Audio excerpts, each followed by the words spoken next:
Board exam की तैयारी कर रहे हो और अभी तक परेशान हो कि आपकी बोर्ड एग्जाम में कौन कौन से निबंध आने वाले हैं, तो मेरे भाई मैं आपको कुछ निबंध बताऊंगा, हाँ महत्वपूर्ण है, इनसे बाहर तुम्हारे बोर्ड एग्जाम में नहीं आएगा। और मैं फिर से बोल रहा हूं, 100-150 निबंध पढ़ने की जरूरत नहीं है। जो यहां पे तुम्हें बता दे रहा हूं बस यही याद कर लो, यही लिख के आना, तुम्हारे पूरे नंबर मिल जाएंगे। सबसे पहला एक और सवाल जो आपके मन में रहता है, सर कि जब निबंध हम पेपर में लिख रहे होते हैं हम कितने मिनट दें उसको, तो याद रखना एक परफेक्ट निबंध लिखने के लिए आपके पास 17 से 20 अगर मिनट है तो आप बहुत प्यारा निबंध लिखोगे, राइटिंग अच्छी बनेगी और आपको पूरे नंबर मिलेंगे। दूसरा मेरे भाई आपके मन में सवाल रहता है, सर कि निबंध हम शुरू में लिखें या लास्ट में लिखें, तो मेरे भाई हर एक प्रश्न को आपको लाइन से अटेम्प्ट करना है, लेकिन निबंध लिखने के लिए आप कम से कम 20 मिनट बचा के रखिएगा ताकि आपके पास एक्स्ट्रा समय रहे और निबंध में बहुत खिचड़ी मत बने, क्योंकि सबसे ज्यादा नंबर आपको निबंध में मिलने वाले हैं। तो सबसे पहले मेरे भाई आपके पेपर में आप सभी को पता है कुछ इस प्रकार का एक प्रश्न देगा जिसमें से आपसे बोलेगा क्या कि किसी एक विषय पर आपको निबंध लिखना है। इस तरह से आपको अलग अलग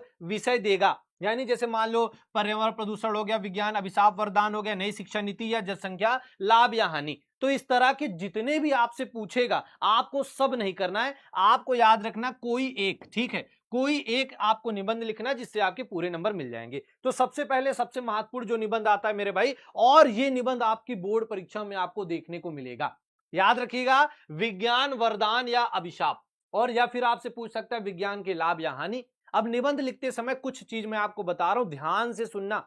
अच्छा निबंध आपका जानते हो कब माना जाता है, जब आप निबंध में ये सारी चीजें करते हैं, यानी सबसे पहले निबंध जब आप लिख रहे हो उसमें आपको रूपरेखा दिखानी पड़ती। सर ये रूपरेखा का है, रूपरेखा मेरे भाई आपकी ऐसा समझो कि आप किसी घर को बनाने से पहले जो मैप बनाते हो ना वही आपका रूपरेखा है, कि कहां पे भैया बेडरूम रहेगा, कहां किचन रहेगा और कहां वो वाला रूम रहेगा